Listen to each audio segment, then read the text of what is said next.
afternoon. Welcome back with me, Nora Handayani Siregar, in 23 Activity 2022 as a student in Institute Islamic Religions of Bukit Tinggi. Well, our breaking news today is online education learning during the COVID-19 pandemic. So, today I will be interviewing 4 research persons related online education learning during the COVID-19 pandemic. So, don't go anywhere and happy watching my video. Halo, assalamualaikum. Waalaikumsalam. Good afternoon, sister. I'm Nur Handayani. I'm from Institute Islamic Religions of Bukit Tinggi. Today I'm gonna to ask you about the education. I ask you about that? Okay, but before that, you should to introduce yourself. Oke, nama saya Nur Hotma, asal dari Universitas Islam Negeri Sumatera Utara. Oke. Baiklah langsung saja. Bagaimana menurut Kak Hotma sendiri pentingnya pendidikan bagi manusia? Bagaimana menurut Kakak? Menurut saya sih pendidikan itu memiliki arti lebih dalam lagi pada cakupannya, yakni belajar bisa di mana saja dan kapan saja. Sedangkan pendidikan adalah salah satu bentuk dari upaya belajar yang terkonsep dan tersistem dengan hati. Seperti itu. Well, alright. Sis Hotma, what do you think about learning online yang dilakukan di rumah? Apakah semua kegiatan pembelajaran online berjalan dengan efektif dan lancar? Menurut saya sih kegiatan belajar mengajar secara online itu akan berjalan secara lancar. Nah, untuk dampak positifnya kita lebih mudah dalam mengakses tugas secara cepat, yaitu yang biasanya jika kita ingin memberikan tugas harus menemui langsung dengan sang dosen. Sekarang cukup dengan mengirimkan melalui email saja sudah sampai. Lalu pengeluaran finansial tidak terlalu banyak, seperti harus membeli buku atau memprint fotokopi sebagai makalah atau tugas. Tidak dilakukan lagi, hanya dengan di rumah saja sudah bisa mendownload mata kuliah dan sumber-sumber yang tersedia di internet.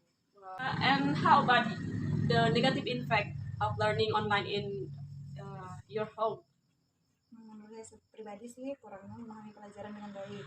Keterbatasan internet saat belajar secara online bisa membuat kita kesulitan untuk memahami penjelasan yang dipaparkan oleh dosen. Ditambah lagi bila kita sungkan untuk bertanya. Selain itu, koneksi internet dan gadget yang tidak memadai pun dapat menyebabkan kita kesulitan dalam memahami pelajaran. Hal ini tentu bisa berdampak pada penilaian akademis juga.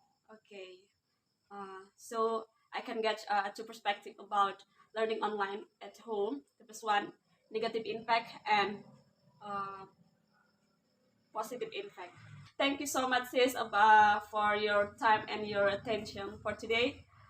See you next time. Wassalamualaikum warahmatullahi wabarakatuh. Waalaikumsalam. Hello, assalamualaikum warahmatullahi wabarakatuh. Good afternoon, friends. Waalaikumsalam warahmatullahi wabarakatuh. Okay. Let me introduce myself. My name is Nora Handayani Siregar, and I'm from Institute Islamic Religions of Bukit Tinggi.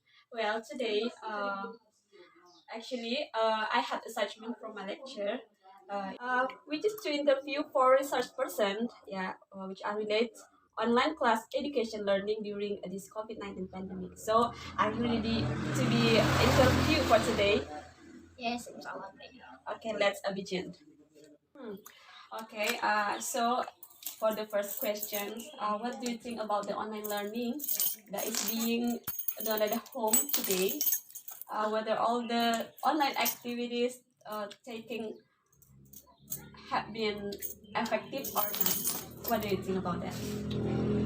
Baik, nama saya Fitri Adi Hasibuan. Saya dari mahasiswa Muhammadiyah Jakarta. Jadi menurut saya sebagai mahasiswa menghadapi pembelajaran daring ataupun online ini terdapat 2 kendala, yaitu positif dan negatif. Jadi kalau dari bidang negatifnya, menurut saya mahasiswa yang masih permulaan ini menghadapi daring ini sangat merasakan kayak tidak nyaman, karena dengan belajar jarak jauh membuat pemahaman kurang efektif. Belum lagi kendala jaringan, seperti saya yang termasuk dari Kota Medan ada kendala seperti jaringan, dan selain jaringan juga ada kendala ekonomi yang bagi orang tuanya tidak selalu mampu memberikan anaknya paket internet seperti itu. Okay, and how about the positive impact of this learning in your personally? Seperti misalnya kan kita mengirim dari email, kalau dari online, kalau dari offline kan kita langsung menemui dosennya. Yeah. Karena dosennya nggak ada waktu kayak gitu kan. Jadi kalau dari online ini kita lebih mudah, jadi tinggal kirim ke email dan langsung hubungi chat WA pribadi gitu ya. Oh, oke. Dan lainnya lagi pengeluaran finansial tidak terlalu banyak. Karena kalau biasanya secara offline kita dianjurkan membeli buku, Yeah.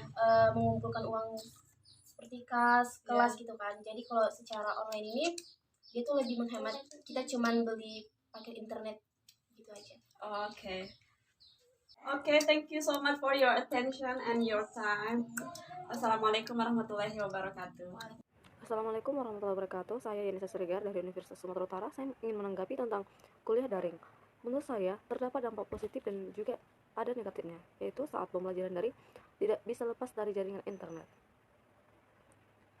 Koneksi jaringan internet menjadi salah satu kendala yang dihadapi siswa yang tempat tinggalnya sulit untuk mengakses jaringan internet, apalagi siswa seperti kami yang terdapat di tempat tinggalnya di daerah pedesaan, terpencil, dan tertinggal. Kalaupun ada yang menggunakan jaringan seluler, terkadang jaringan yang tidak stabil karena letak geografis yang masih jauh dari jangkauan sinyal seluler. Hal ini juga menjadi permasalahan yang banyak terjadi pada siswa yang mengikuti pembelajaran daring, sehingga kurang optimal pelaksanaannya.